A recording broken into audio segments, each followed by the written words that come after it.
everybody to this Swedish Chambers APAC event. My name is Lisa Ferreton. I'm the General Manager for Swedish Chambers here in Singapore. I would like to take this opportunity to welcome everybody from the region joining us here today. We have friends from all our Swedish Chambers and Nord Chambers in APAC with us. A warm welcome to all of you. This is actually our 80th digital event for Swedish Chambers Singapore since we went online at the end of March 2020. A very different world from what we were used to a couple of years ago. And we are fighting different battles in our respective countries within the region with regards to the pandemic. But one thing is sure, and that is that we are facing a different reality than what we considered normal before. And we have all had to change. And one good thing that has come out of this past year is the extended collaboration that has developed between our Swedish Chambers in the region, which has led to bigger scale events like this one, where we can attract both prominent speakers and reach more people within our communities. So in that spirit, today we have the great pleasure to welcome onto our Swedish Chambers APAC stage, Klas Eklund. Klas is law firm Mannheimer Swartling's senior economist and is, as many of you already know, one of the sharpest economist minds in Sweden. He has experience in advising governments and companies on economic policy over many, many years. And I would dare to say that experience is second to none. And for this reason, our request to him was quite simple. Tell us how you view the world in the current times. What keeps you up at night? Where do you think we are heading, given recent developments, both in the business world and on the geopolitical stage? And I have actually already seen the bullet points that Klas has prepared for our session today. So all I can say is put your seatbelt on, hold tight, as we will get a lot today on many different fronts, maybe some unexpected fronts as well, actually. But before we hand over to Klas, I would also like to hand over the microphone to Jacob Rangvall, partner at Mannheimer Swartling. Jacob opened up Mannheimer Swartling's office here in Singapore last year. They are new Swedish Chambers partners this year and great friends and supporters of our business community. And before I hand over to Jacob, some admin things before we kick off. So Jacob and then Klas will take around 45 minutes for their presentation. And I hear some noise here, so please everybody stay on mute throughout. The presentation will be followed by a Q&A session until 5:15 p.m. Singapore time. And you can actually start sending your questions through the chat functions right now. It will only be me who can see them. And for the Q&A, I will also welcome on board to the moderator team, Sweden's Trade Commissioner to Southeast Asia, Emil Akander. And the presenter has requested that you, if you can, stay on video, because it's nicer for him to present and to talk when he sees a few faces. So with that said, I will hand over to you now, Jacob. Thank you, Lisa. And first of all, let me echo what you just said, Lisa, and thank all of you for registering for this event this afternoon or morning, depending on where you are. Although the event is co-hosted by Mannheimer Swartling, today's topic will not focus on the law, but rather on the world economy. But before I move on to introduce today's speaker, I would like to take the opportunity to say a few words about our firm and what we do here in the region and in Singapore. So Mannheimer Swartling is a leading commercial law firm in Scandinavia and one of the largest law firms in Northern Europe. The firm has about 600 employees and advises essentially on all areas of commercial law. Our office here in Singapore focuses on disputes, and more specifically on international commercial investment treaty arbitrations in Asia and beyond. The Singapore office is fully integrated with our dispute resolution group in other parts of the world, most notably, of course, Sweden, but also our office in Moscow. And we work very closely with our colleagues across the world on most of our assignments. As some of you may know already, Singapore has in recent years seen a surge in the number of international arbitration cases. Our office here in Singapore assists and represents clients in arbitrations, not only in Singapore, but also in other jurisdictions in the region, such as Hong Kong, where I was previously based, and mainland China.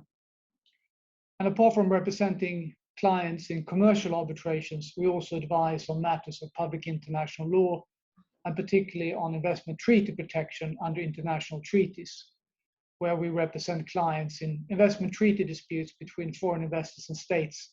And most of those cases are heard before ICSID, which is a World Bank institution based in Washington, D.C.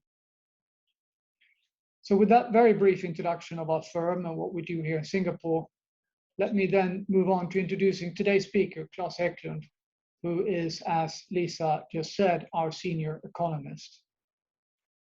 I'm confident that all Swedes who are participating at this event know what Klas has achieved over the years and have seen him on television and read some articles and books that he has authored. But for the benefit of everyone, let me still make some brief introductions. So as I said, Klas is the senior economist today at Mannheimer Swartling.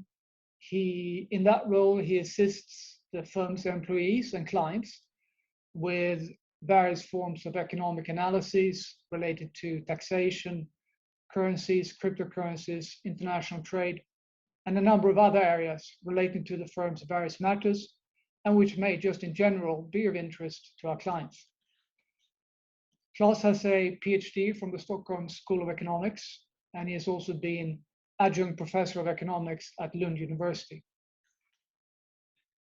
As Lisa mentioned at the outset, Klas has worked at the Swedish government offices, including at the Swedish Ministry of Finance, and he's also served as an advisor to 2 Swedish prime ministers. He has also worked in the private sector as chief economist at SEB, a leading banking group in Northern Europe, which, as you know, is present also here in Singapore. He has headed several government commissions and has authored over 1,000 articles, as well as dozen books on finance and economics. He is also the recipient of several prestigious awards, such as His Majesty the King's Gold Medal for outstanding services as an economist, and is also a member of the Royal Swedish Academy of Sciences. During his time as senior economist at Mannheimer Swartling, Klas has continued to be very much involved in the society at large, for example, by chairing the Restart Commission, as it was called, which was an initiative launched by the Stockholm Chamber of Commerce to propose how to kickstart the Swedish economy after the pandemic. With that, Klas, I hand over to you to give us your view and your take of where we are in the world and where we may be heading. So please. Thank you, Jacob, and thank you, Lisa. I hope that you can hear me and that you also can see the slides that I'm going to show. Is that okay? Yes, we hear and we can see. Thumbs Perfect. up, great. When Jacob and I talked about this in the spring, I guess we still had a hope that I could be in real life in Singapore. And as you know, we can't do this kind of travel anymore, but there are good things with this. The good thing is, of course, that now so many more people around Asia can listen in, ask questions and discuss, just like Lisa said. So this will be an interesting experience. It's sort of a kamikaze mission as well. When I accepted to talk about the world economy in something over half an hour, it's impossible, of course, to cover the entire world economy at length. So what I will do is that I will skip your part of the world in a sense. I will not talk about individual Asian countries except China, because I have a feeling that you know much more about Asia than I do. But what I will do is that I will discuss some geopolitical changes in the world after Afghanistan. I will discuss where I see China long term. I will discuss at length also how I see political developments in Europe. And in between that, I will rather rapidly run through a number of statistics and slides on where the big regions, the US, Europe and China are heading in economic terms. So that's the plan. And please save your questions. You can ask on the chat and we'll come back to them at the Q&A. Now, let's start with geopolitics and Afghanistan. And this iconic picture is, of course, something that you all have seen. Afghanistan, as you know, has been called the graveyard of empires. The Soviet Union was defeated, the British were defeated in the 19th century, and now the US is leaving as well. I guess most of you have read Kipling, but Rudyard Kipling, who was sort of let's call it the imperialist author of England, or the author of imperialist England, he wrote a poem about Afghanistan and the British defeat. And most of you have probably read that, but let me just remind you of what he said. When you're wounded and left on Afghanistan's plains, and the women come out to cut up what remains, just roll to your rifle and blow out your brains and go to your God like a soldier. So it is difficult, perhaps impossible, to invade and control Afghanistan. It has a history of a very weak central government. Clans are controlling different regions, and of course, a very strong Sharia law traditions makes it very difficult for any foreign imperialist power to come in and take control over that country, and that has now been proved once again. Now, what happens is, of course, that there is a risk that the region, the country, once again now will be home to jihadists of all kinds of affiliation. We have the Taliban now raising their flag over Kabul on 9/11, 2021, i.e., not the Jubilee, but the day, on the day which started the American invasion. Remember, it was 9/11 and the World Trade Center that really caused the Americans to invade in the first place. So this will be a very symbolic date that really demonstrates to the world that the Americans have lost.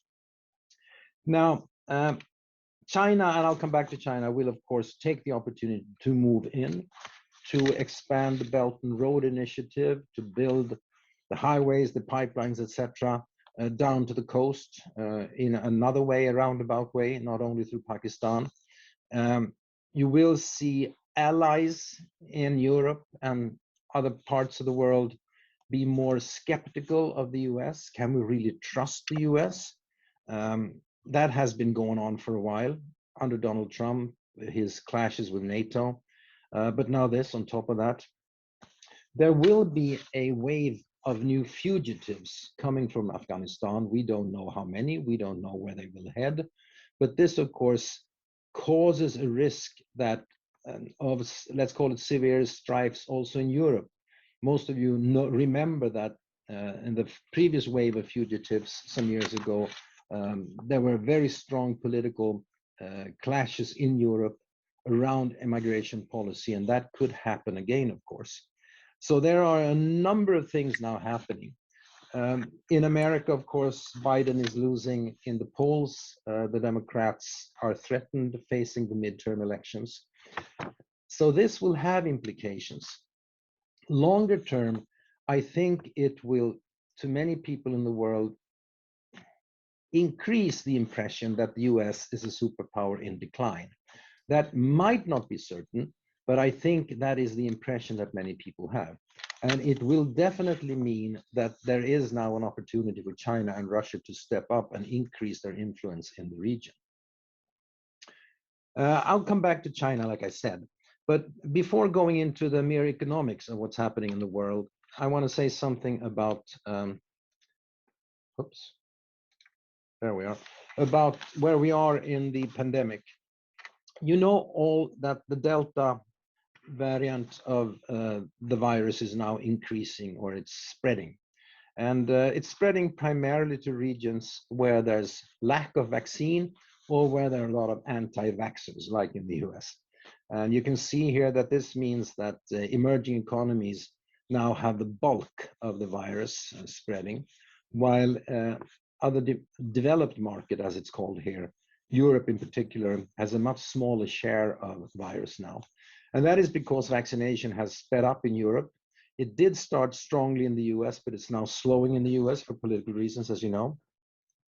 So economically, I mean, we can talk a lot about the medical consequences of this when it comes to suffering and death. But let's be crass and talk about economics. This slide here shows, I think, that you will not see much economic effects in Europe. You will see slightly more effects in the US, and you will see some more, of course, much more in emerging markets. Depending partly on also the strategy. Some countries still have a more or less zero tolerance strategy, including China. And this means, of course, that you will see regional temporary lockdowns in some countries as the Delta virus spreads. And there might be new viruses, of course, in the future. But in Europe, I think vaccination has come so far that we don't really will see that kind of, no general lockdowns anyway. The US is somewhere in between, and the recovery will be dampened in the US because of this. Now, what happens in the future, of course, is difficult to say, but my guess, and I'm only a wretched economist, I'm not a doctor at all, is of course that there is a great risk of new mutations after Delta, and that we will probably have to learn with new virus waves of different mutations, and that we will need to get vaccinated, but just once or twice, maybe 3 times, maybe 4 times, maybe once a year in the future. And that this will put a cloud over the economic development, and it will take longer time for certain sectors to recover. Of course, tourism, traveling, hotels, restaurants, and so on, in those parts of the world where there's lack of vaccine and anti-vaxxers. There will also be some kind of, or let's call it supply chain disruptions, which will continue for longer than we thought. And this, of course, will have economic effects. And looking now at the economic slides, when it comes to trade, the very deep fall during 2020 has been recovered. And we are back on global trade above pre-virus level. Note that this is just goods. Services has not recovered as rapidly at all. But goods have recovered. However, we do see signs now that the recovery is stalling. And we all know the reasons for this. Like I said, supply disruptions, we have semiconductors, containers, and as a result of that, freight prices have ballooned. And this has not least hit Asian trade, and some Chinese ports have been closed. So if you're a pessimist, you can in a sense claim that there are some whiffs of stagflation that are visible now. And this is a result, of course, of what I said previously also, the virus still being there with regional temporary lockdowns. And add to that then the supply chain problems which have come in the wake of the pandemic. And I think this is a pattern, recovery but stalling, that we now see in most regions. Look at China, for instance.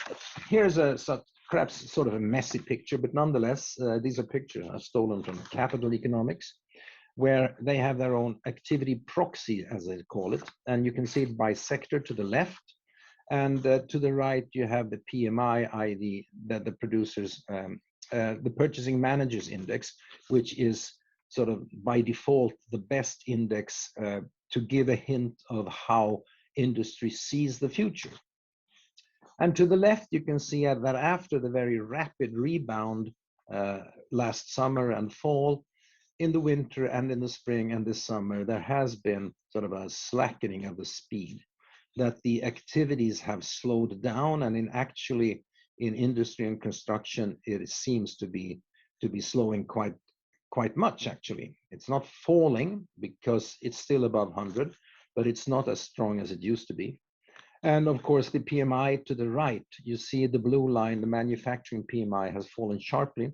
It's still above 50, meaning that there's still a growth in the economy that managers see ahead of them, but not at all as strong as previously.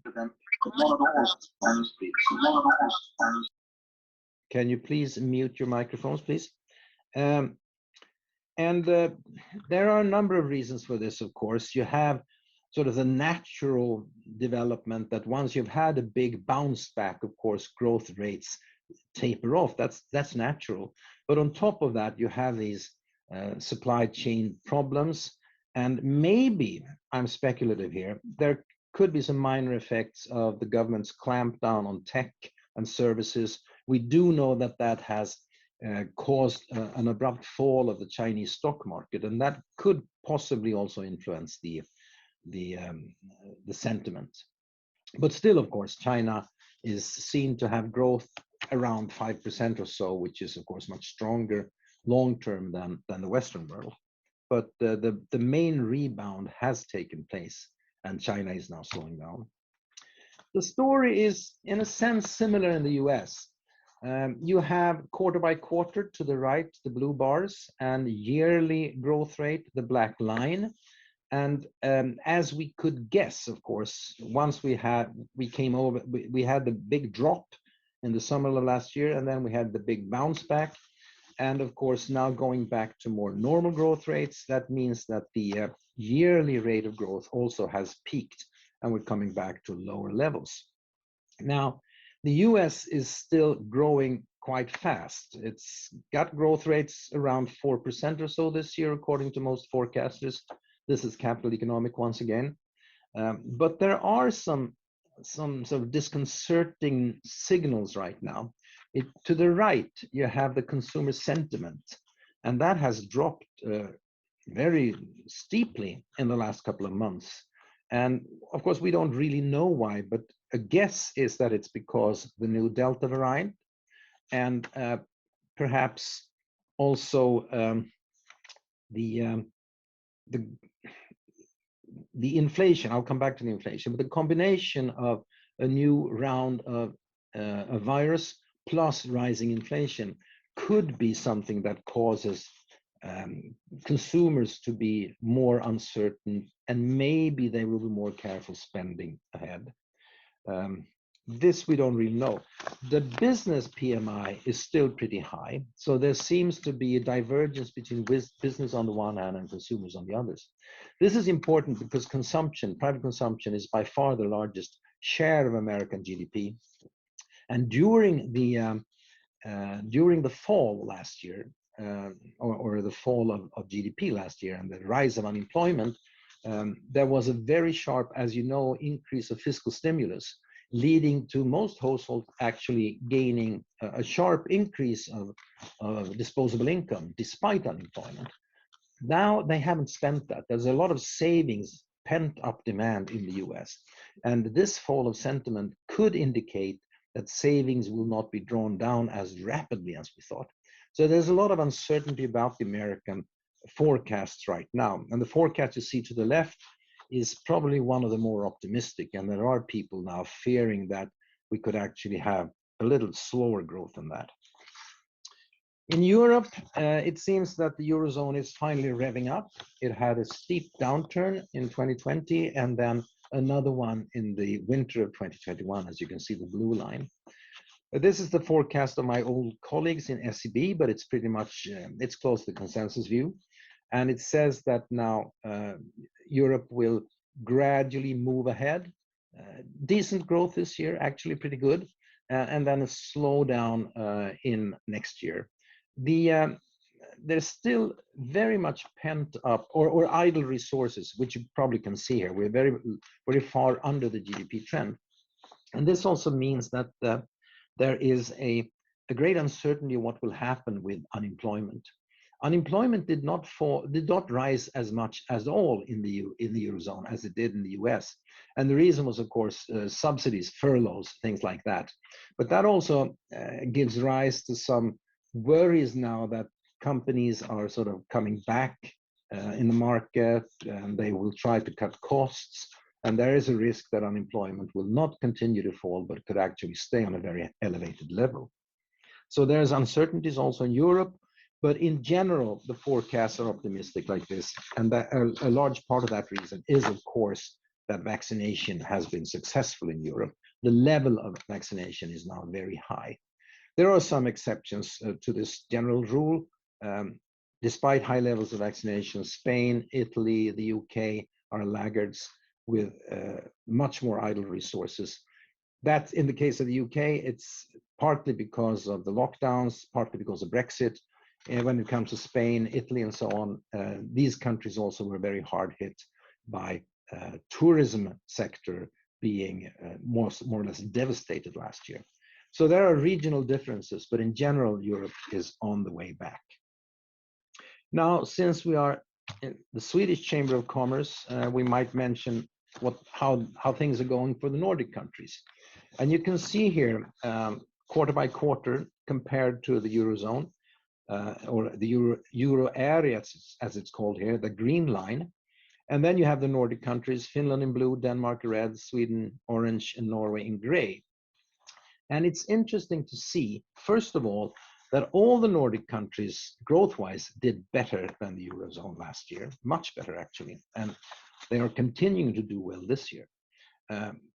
I guess to some extent, this is because the tourist sector is not very big in our countries. And secondly, our health systems are in general better and more efficient and wide-reaching than that of Southern Europe, for instance. But it's another interesting feature here is that the difference between the Nordic countries, the differences are very, very small, as you can see.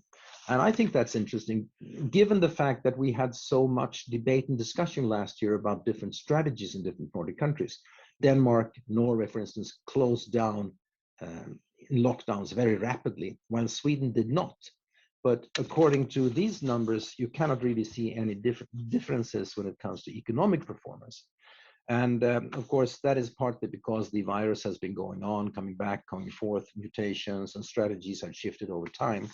But it's obvious that the big difference in strategies that were given so much consideration and were hotly debated last year, they have not had the economic impact that we feared. If you look at the slide here, you can also see that we're coming back. The Nordic countries are now more or less back to where we started before the pandemic, while the Eurozone has still some ways to go. So in that sense, you might say economically that the Nordics are now past the pandemic. We're in a post-pandemic era. One big issue which has been debated in the Western world, as you know, is inflation. It was, and here you have what's happened up till now, and the gray area is the forecast from, once again, my old colleagues of SEB, but they're pretty much consensus view. That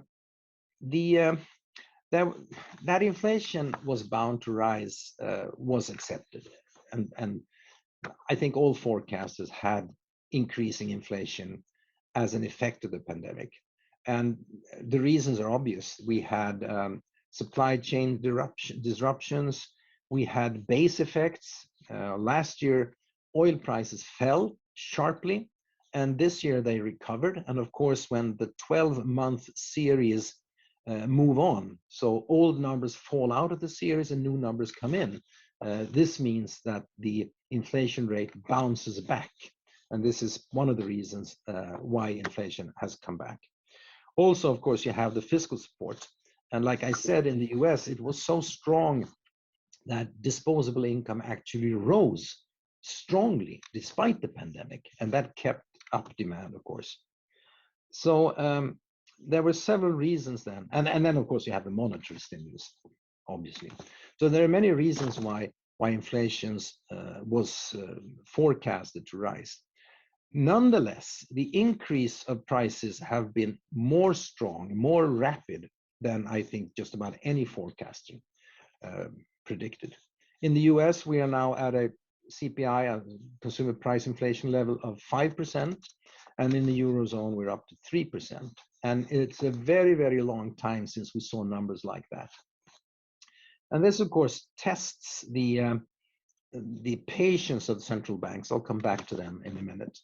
But as you can see here, most forecasters, at least SEB, have the view that this increase of inflation is transitory. Sooner or later, the supply chain problems will have been corrected, and the savings ratio will fall, disposable income will sort of come back to normalcy, and easy money is there, but it will gradually be pulled back also. So those are the reasons why all forecasters more or less believe that inflation will will fall back. But nonetheless, this is a difficult issue. I mean, things could happen underway. This is just a forecast. If, for instance, employment rises, if, for instance, people have become used to picking and choosing more, wages might increase more rapidly than what's in the forecast. Productivity might move slower. And then, of course, you have inflationary expectations. If we now have inflation of 3% in Europe, 5% in the US, people and business could be accustomed rather rapidly to this kind of level of inflation. And if inflationary expectations get stuck at high levels, then of course inflation also will be stuck at higher levels than in this forecast. This would put central banks to a very difficult test. What will they do if inflation doesn't come down like this? Will they then be forced to hike rates to squeeze out inflation? If so, that could cause a bursting of financial bubbles all over the globe. And of course, that could create havoc both on stock markets and real estate market. So this is a huge question mark hovering over us. I am personally a bit more pessimistic than my colleagues at SEB. I fear that there is a risk that inflation will stay higher for a more protracted period. But I still don't think that central banks actually will do much about that for reasons that I'll come back to very shortly. Let's now, after all these little boring slides on economics, let's go back to policy. And I will end my speech here with discussing rather lengthily what's happening in China and what's happening in politics in the Western world. Now, you are closer to China than I am, so you probably know more about it than I do, but let me start with the centennials, 2021 and 2049. We have now reached the 100-year jubilee of the foundation of the Communist Party, and we have another 28 years to go until the centennial of the founding of the People's Republic.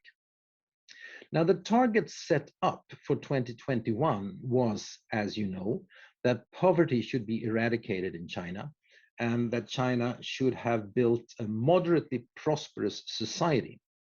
Now, Xi Jinping has now stated that this target has been reached, this goal has been reached. And we are now then on the road to the next centennial, 2049, where China has set up the target to be a world leading power in all respects, i.e. economically, culturally, politically, militarily, and so on and so forth, and technologically, of course. Now, on the road to that centennial then, there are a number of things, structural changes now happening in China. One, obviously, is that the party has strengthened its position, and Xi Jinping is the strong man within the party. It's interesting to note that the rules for succession that were instigated by Deng Xiaoping seem to have been sidelined. When Xi took power in 2012, it was a peaceful change of power, and most Western commentators said, well, this is the proof that China has now sort of reached a more mature stage of succession. Remember, in the old times, during Imperial China and also during Mao Zedong and after Mao Zedong, there were a lot of succession struggles which had profound impact on both Communist China and Imperial China. And now many hope that China was out of this. But we don't know what will happen, of course, after Xi. We don't know for how long he will stay. For the next party congress, not 22, but the next one after that in 27, or even until 2032. We have no idea whom he will name as his successor. And we have no idea what will happen, of course, if he gets sick or dies before his term is up. So there are a lot of sort of, China looks very strong and Xi looks very strong now, but there are a number of question marks long-term about what this centralization of authority actually means. Now, another thing which is interesting, which Jacob and I have talked about a lot of through the years, is that the legal system in China is changing. It's definitely not rule of law, obviously, but it's more and more rule by law. And it seems that the legal structure is getting more, what shall we call it? It works in a more, in a less capricious way than previously. The government, the administration functions more efficiently and less corrupt than previously. And state capitalism, in a sense, is entering a new phase. The Economist put it well, I think, a year ago in a survey of China. They said that Xi Jinping is now sort of creating a more muscular form of state capitalism, where the state-owned enterprises, the party hopes it will get more market discipline, while on the other hand, the private enterprises should get more party discipline. So they sort of hope for a seamless sort of wedding of private and state in a much more sophisticated way than previously. This during the recent months, however, has taken sort of a new turn in a perhaps more dramatic fashion than I had anticipated. I'm talking, of course, the government's clampdown on tech tycoons, on some foreign companies in certain sectors like education, and the effects that has had on the stock market. And I think this is obviously proof that the party is now feels more secure, that it's able to really create this muscular form of state capitalism and cut the wings of some of the tech tycoons that otherwise could be alternative role models for youth. While they're doing this, they're also pushing for huge investments still in infrastructure, in tech, in education. And China is building, if you take together this sort of state guidance of tech on the one hand, and these huge infrastructure investments and investments in new AI, 5G, etc., it's obvious that China is building an alternative standard, or what they hope will be an alternative standard to the US. So the decoupling of the world is happening very clearly when it comes to the future technologies, or the technologies that will rule the future. And then finally, also something rather new is that that Xi Jinping has been very forcefully talking about egalitarian development and equality. Now, to some people have interpreted this as this is a break with what Deng Xiaoping said. Deng Xiaoping said, you know, it's good for some people to get rich first. But Deng also actually said that once that these people have gotten rich, they have to help those who have not gotten rich. So in a sense, if you can say that what Xi Jinping is doing is that now, after spending 20, 30 years with the first step of getting some people rich, they're now moving on to the second step, distributing or redistributing this wealth to more people. I don't think this will have a huge impact on income distribution. China will still be a country with many billionaires and a very skewed Gini coefficient, but it is still a signal, once again, that the party is setting the tone to this kind of state capitalism, where they are, in a sense, railing in the tycoons and the rich people. So where is China going then? How successful will this kind of state capitalism be? Of course, nobody knows. I think it is pretty resilient.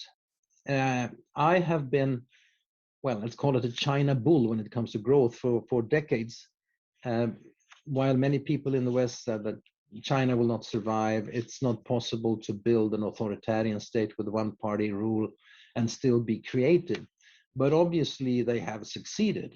Whether that will succeed for another 20 or 30 years, of course, nobody knows, but I wouldn't really bet against it. And I think it's an easy bet to say that China economically will grow more rapidly than the US, and that China will close the gap in many areas, including some very important tech areas. It will also build its military strength.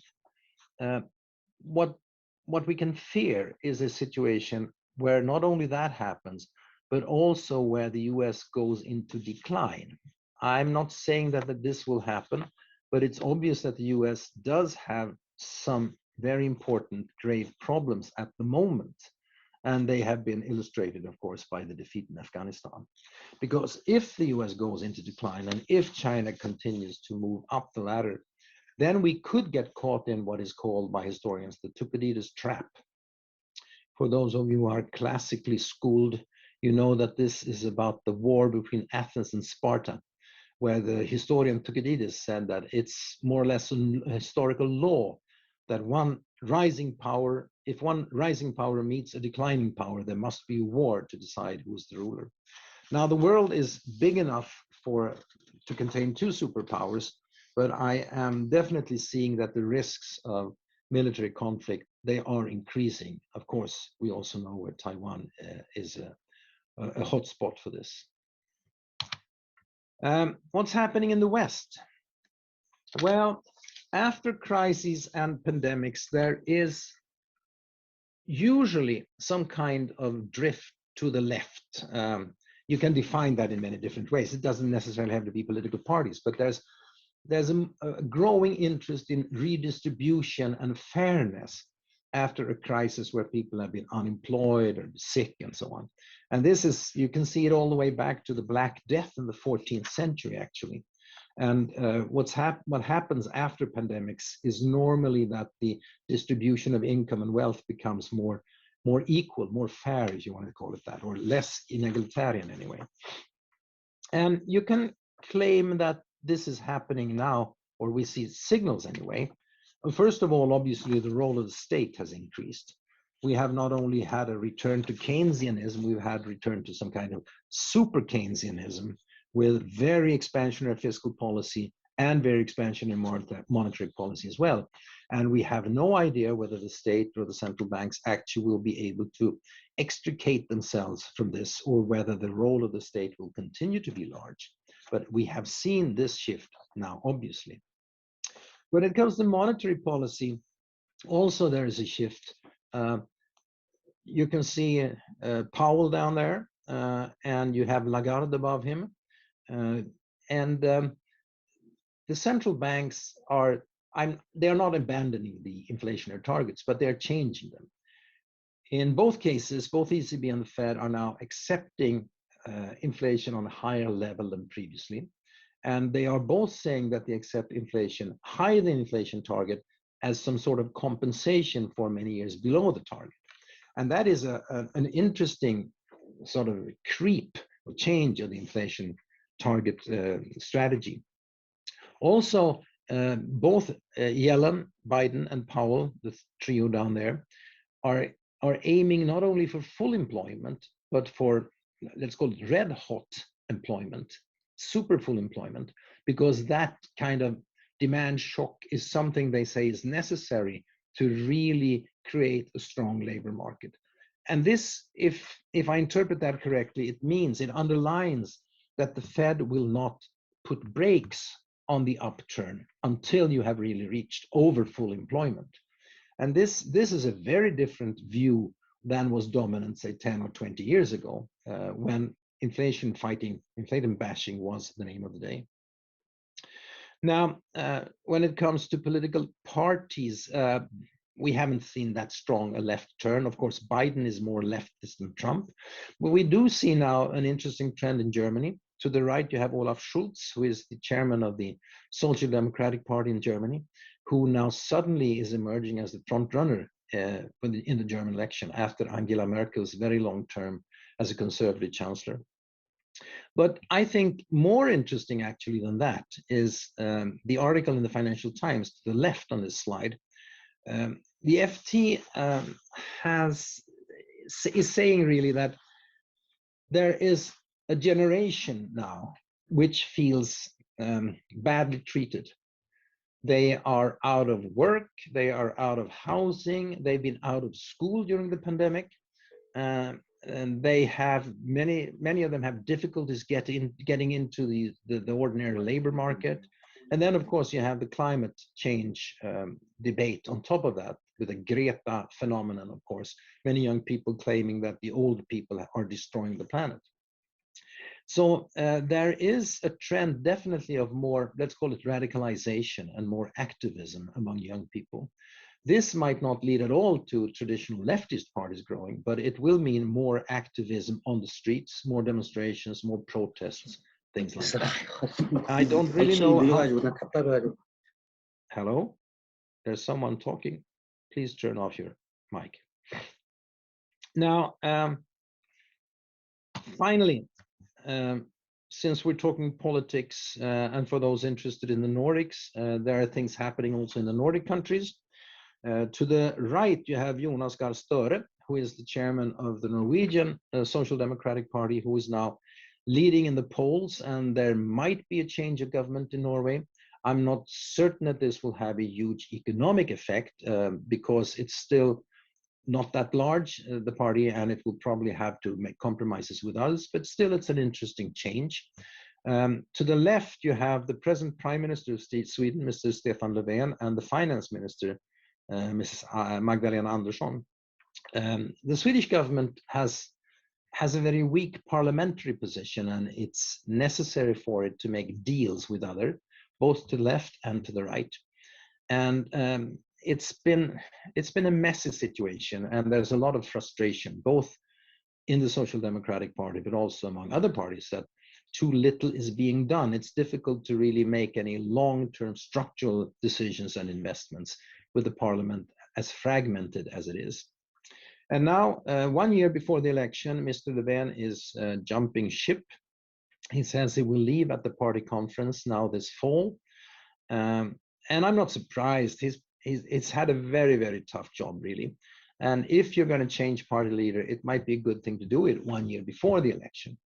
The front runner is Mrs. Andersson, whom you see to the right. A bit surprising in a way. She is the Minister of Finance. She is a very skilled technocrat. She's been studying at Harvard. She's been working at the Ministry of Finance and the Internal Revenue Service, and she knows everything there is to know about governance and the budget. But she hasn't really so far shown, let's call it, the warm political agitating face. But that may be about to change. She chaired an internal party investigation, which produced a report this year on how to make redistribution policies more efficient in Sweden, including higher wealth taxes, higher taxes on high-income earners. And she just yesterday presented a proposal in Parliament to cut taxes on low-income earners. So you might see the Swedish Social Democratic Party, at least in rhetoric, turn slightly to the left during the year before the election, during the election campaign. Now, that doesn't mean, of course, that Swedish politics actually will turn to the left, because there's also a very strong, let's call it, anti-social democratic, non-socialist coalition or opposition, which is actually pretty strong. And it's getting its strength partly because of anti-immigration policies, and also because a surge of crime and shootings among violent drug dealers and things like that. So the election is still a toss-up. I'm not sure at all that Sweden will move to the left. But given what I just said about sort of political fallout from the pandemic, it's still interesting, I think, to see the Swedish, the flurries on the Swedish political scene right now. I am sorry I have talked a long time, but I've spent my 40 minutes, and I assume there are a lot of protests and questions. If I should sum up what I'm saying, is really the most important thing is really that the world economy has bounced back after the pandemic, but it's now going into a much, in a sense, difficult phase where there is a whiff of stagflation with inflationary threats and at the same time supply side problems. And it means that there's a very difficult situation for policymakers, how to sort of step back and how to pull back the very strong support schemes and doing that in a way which does not cause the economies to fall back. So those are the problems at the moment. Thank you so much. Thank you so much, Klas. Well, we really got a round the world trip there with you, and I'm sure that we have quite a lot of questions from the audience. we are now going to open up for questions and send them through via your the chat function here on Zoom. And to start this out, I would actually like to hand over to Emil Akander, which is Sweden's Trade Commissioner to Southeast Asia, to perhaps reflect briefly on what we have heard and also launch the first question. Over to you, Emil. Thanks, Lisa, and thank you a lot, Klas, for that trip around the globe. I think in the short term, probably the local markets back home in Europe and specifically also the US makes up, the large part of kind of Swedish trade, being our exports and imports and so on, and really our footprint and the backbone in Swedish welfare now. And I think also, as you said and alluded to, it will probably be the parts that will guarantee the kind of Swedish recovery in the short term, being a trade-dependent country then. And I think we saw recently in our export managers index, where we interview quite a few export directors and managers within the Swedish industry back home, is that it actually fell back following the record result in the previous quarter. And I think very much for the reasons that you alluded to when it comes to what happens when the treasury chest is closed with inflation, but also due to the renewed kind of supply chain disruptions. And this index then dropped in the third quarter. But overall, I mean, Swedish export managers, though, continue to be rather optimistic despite those kind of concerns then. But when it comes to Asia Pacific, then I think it's worth saying that Swedish exporters also, they are still more optimistic than normal, but it differs quite a lot, and depending on what region you're exporting to. And the sub-index that we have when it comes to expected export demand from Asia Pacific plunged, and it's actually the lowest recorded level that I think we have seen since we started this survey back in 2007. So, at Business Sweden in Asia and also the various chambers of commerce together with the embassies, we do work quite a lot to kind of promote the importance of Sweden and Swedish industry working long-term in Asia, but also to be prepared to invest. So my question would probably more be around how do we kind of ensure that we don't lose focus and momentum out here in Asia, and that we are not too kind of short-term focused on the Europe and then later on the US in the long run, because as we see it, we probably want to secure around 40, 45, even up to 50% of sales revenue of the global sales out in Asia among Swedish industry. And I think there are many Swedish companies who are far ahead in that. So it's not only about growing that kind of sales revenue and export share out in Asia, but it's also to kind of keep up and keep up in regards of the very rapid technological developments that you alluded to also in China now, and not underestimate the green transition here either. But what's your view? I mean, how do we do not to lose the focus on Asia? I think the drop that you're talking about now is probably temporary and transitional, depending on the kind of supply side problems that we talked about previously. Chinese ports being cut down, lack of semiconductors, which is hurting the subcontractors of the auto industry in Europe, things like that. And you have seen that both Volvo and Saab, which are big manufacturing companies in Sweden, have problems with semiconductors. So I think those problems are transitional. Longer term, though, I think it's in a sense, maybe I'm conservative, but it's in a sense natural that Sweden trades more with Europe and the other Nordic countries because they're close. And of course, more and more trade is in digital form, which means it doesn't really matter where you are. But so much is still physical, and that means that proximity is a dominant factor in deciding with whom you trade.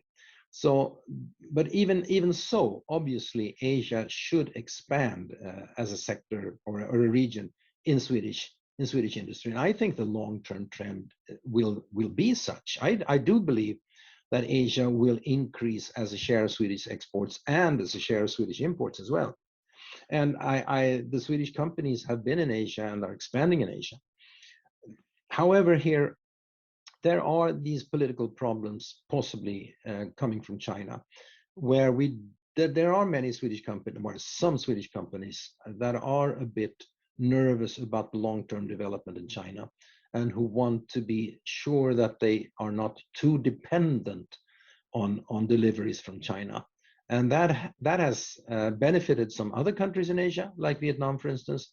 But it also means that some companies, especially during the pandemic, has sort of pulled back to Europe and closer deliveries to home. So I'm not sure this is a good answer, but the long term definitely should mean an increase of trade with Asia. But short term, I do believe we will see some problems with supply chain problems and some political uncertainty regarding China. What can be done? I'm not sure I can tell you what can be done more than what you already do. It comes to enlightenment, education, easing up trade channels, fighting for lower tariffs, all of that stuff. That will long-term definitely help Swedish trade with Asia. As Asia's share of the global economy continues to grow, then Asia's share of Swedish exports and imports also will grow naturally. You talked about a possible left turn in politics all around the world, actually, and some even call it a consequence of a failed era of globalization. That the masses haven't benefited as much as perhaps one would have thought from the whole era of globalization. Is a miscontent left behind and so on. Do you agree with this? Well, as an economist, I guess most economists, or all economists in a sense, claim that trade, liberalization of trade, including services, financial markets, migration, i.e. globalization taken as a whole, is beneficial because it increases freedom of choice, it increases productivity, it increases income, etc., etc.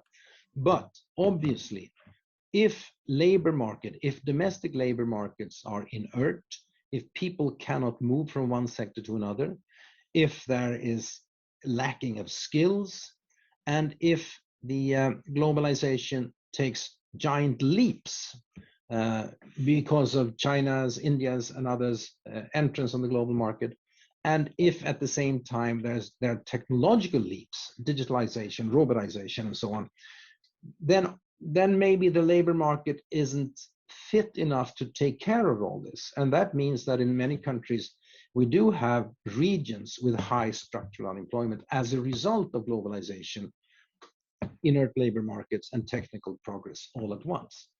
That means that many people in our countries at home in the West have become more hostile to globalization. You blame the Chinese or whatever for us losing jobs here, and you want to close the borders. You blame the fugitives who are coming here, fleeing from war in other countries, and so on. And that's not strange at all. It's happening in all countries. And I think the economists have underestimated those negative aspects, negative risks that come with unfettered globalization. And that means now we have a backlash. We have it in immigration, obviously, with Europe, well, not closing its borders, but making it much more difficult to come into Europe. You have to go via Turkey, and you have deals with Turkey and so on and so forth. You can see it in trade, where Trump started a trade war some years ago. I don't think that will soften, but we are not out of the trade war. It will continue, and I talked about the decoupling when it comes to technology. So we are at a stage where globalization will continue, but at a much slower pace than previously, and it will be surrounded by much more political obstacles and barriers, primarily when it comes to migration, definitely. When you look at we can already see it after COVID now and so on, that there have been strong differences between regions and how COVID affects the growth patterns. How do you see this affecting global growth going forward? Is it the risk that we will have even more different parts of the world becoming even more differentiated? The pandemic has struck hardest against several emerging markets, and it will continue to do so because of lack of vaccines. While the OECD area will be back as a whole to pre-pandemic levels of production end of this year or next year, it will take much longer for Africa, for instance, which is the region hurt hardest, but also some parts of Southeast Asia.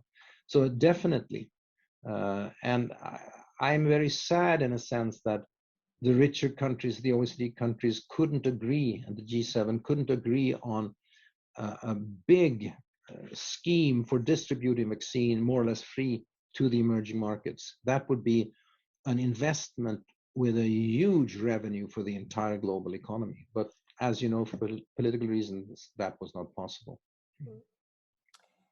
Emil, do you have anything you want to comment on that?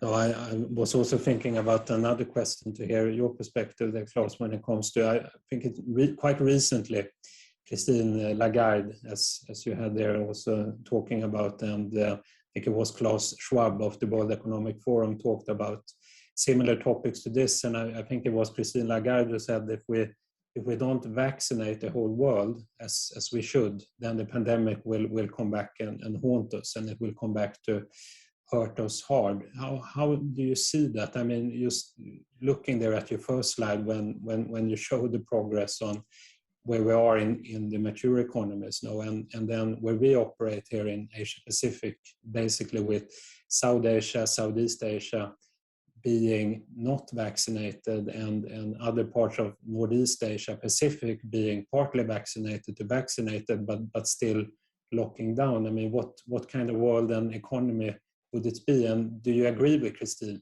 on that topic? Yes, but I think it's could be even more dangerous. She talks about vaccinating the world now, but there could very well be new mutations of the virus, whatever they will be called. And that means we will not only need to vaccinate the world now, we will probably need to keep vaccinating the world, I don't know how much, once a year, twice a year, for many years to come. And after this virus, with all its mutations, there's just a question of time before the next pandemic will come. Which I think we have become much more aware of that. So obviously the world needs much more cooperation on preemptive actions to pandemics, and also be much more well prepared to produce vaccines. We don't know how long that will take, but obviously to produce and distribute vaccines on a much larger scale than today. Because we are, it sounds like a cliche, but we are all together in this actually. Here comes a question on debt. With all the debt building up in the private and public sector around the world, do we eventually need to deleverage? Is there a way to deleverage without a traumatic crash? Well, that's a $64,000 question, isn't it? A $64 trillion question. Previously, economists used to be scared of debt. We are less scared today in most countries for two reasons. Firstly, many countries, not all, have debt in their own currency. And if you have your own currency, you're not as sensitive as you are if you have borrowed in foreign currency, obviously. And secondly, the other reason is obviously that interest rates are low or zero, or even real rates are negative in many countries, which means that amortization and debt service costs more or less nothing today. And then, of course, you can put on much more debt. What will happen if interest rates go up? Well, like I said, if they go up a little bit and real rates will climb over zero, that's not a big deal. But if they would jump, then you would have a problem. What then would happen? Well, you would have problems in stock markets, property markets, etc. But my cynical guess is simply that if these problems grow really large, the authorities will find ways to circumvent them. I mean, big government debts have almost never been paid off or repaid or amortized. The traditions is that they've been inflated away, or that they have been sort of regulated away. through financial repression, as the economists call it. And that has happened. Sweden had that system up to the mid-80s. The US repaid war debt by that system until the mid-50s, and so on and so forth. So, and if you remember the Euro crisis in 2012, there was a haircut on Greek debt by about 30%. It wasn't called a haircut, but it was a haircut, of course. And I think those things will happen in the future as well. And that has been simplified by the mere fact that the state is on both sides of the balance sheet. The Treasury borrows, but the central bank lends. So you could swap sort of between Treasury and central bank. This sounds like heresy, of course, to many people today. But if you ask me, if the shit really hits the fan, then you will see, let's call it, creative solutions to those problems. Back to EU. How will the EU be able to navigate between the pressures from the US and China, bearing in mind the great economic importance of China to the EU as opposed to the USA? Nobody knows. That's it. I mean, there are very different views on this in the European Union. Yeah. You can say, in a sense, that the Union has been strengthened in the recent years after Brexit and the pandemic and the financial crisis. The Union has survived, but it is a rather sluggish union. The bank union is not there the way it should be. And there are, of course, internal strife between the, let's call it, the liberal Western European countries on the one hand and Poland, Hungary on the other, and so on. But when it comes to foreign policy, I think Europe has procrastinated. Europe hasn't really taken a stance. The dominant power in Europe is Germany, and German industry desperately wants to keep all roads open, both to the US and China.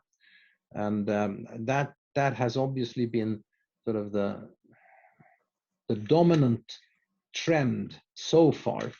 And I don't really know what will happen if the clash or the Cold War between US and China will grow more intense. There will be many people in Europe who want to side up with the US, but there will be many people in industry who wants to keep both sides open. And I don't think anybody knows today actually what will happen. Europe is not a strong power when it comes to foreign policy.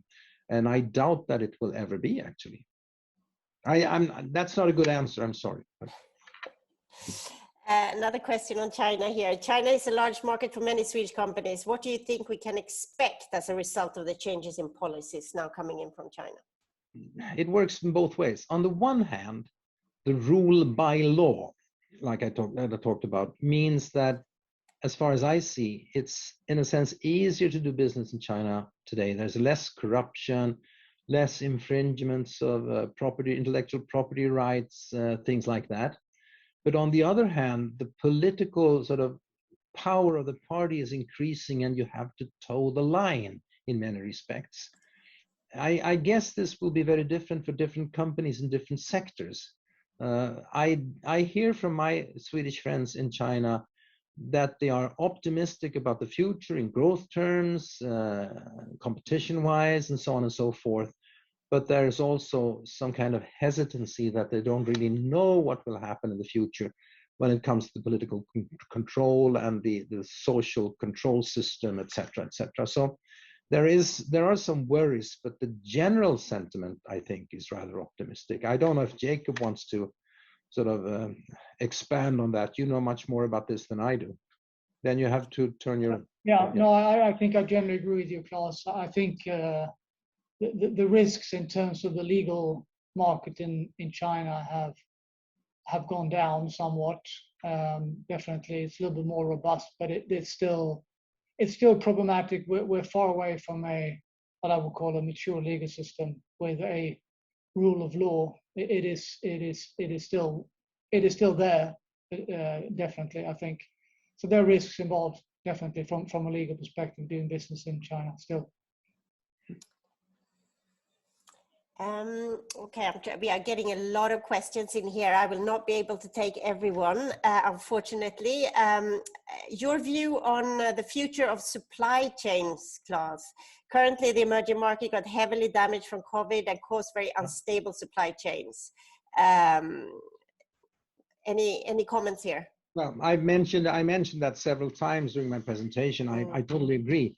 But I mean, to go into detail, you have to be more or less an expert on what's happening with the supply of different components, and I'm not. I'm just guessing that these problems will be more or less solved within half a year or maybe a year. But I can't give you a better answer than that. Sorry. Okay.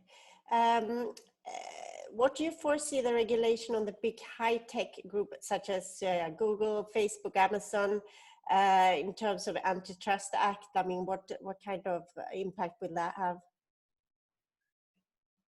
You're asking me a number of questions. You think I'm a wise man that has answers to everything. I don't really. I mean, these are legal battles still fought out, and I don't know how they will land.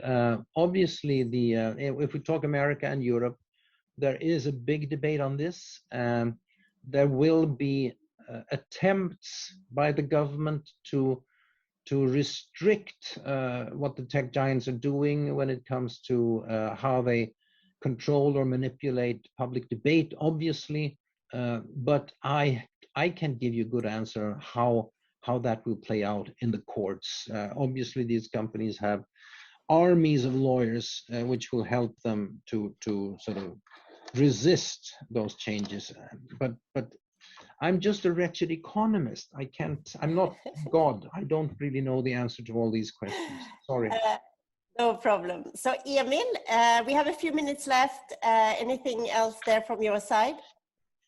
But maybe just comment a bit on China then from a Swedish business perspective. I mean, I spend obviously a lot of my time to advocate the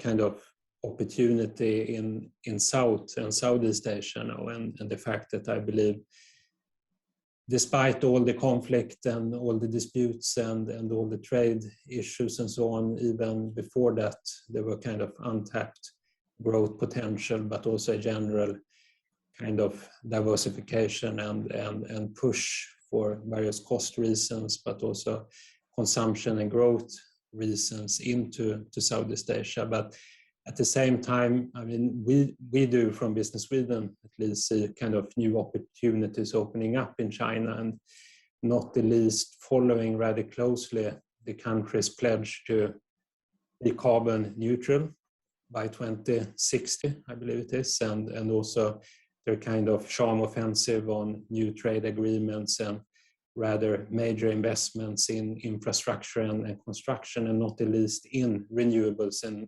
green infrastructure that we believe are promising developments. But then it's all about the risks, as I think Klas said. So I mean, could those kind of trade conflicts, also obviously the disputes when it comes to territories, islands, seas and areas, and kind of this political rivalry that we see derail Swedish industry's China strategy, because even if it's reshoring, kind of different scenarios coming up in China, it still remains the most important market for Swedish companies in Asia Pacific for the foreseeable future. So then the question is, how do we ensure then from Team Sweden that Swedish companies are equipped with the right strategy when it comes to China, and how do we kind of explore those new trends and transformation areas that we see are redrawing the business landscape in China? I think that's, as Klas very wisely said, no one can probably answer, but probably together we can help, together with the chambers and embassies and trade offices, then help Swedish industries to navigate that landscape and set that roadmap.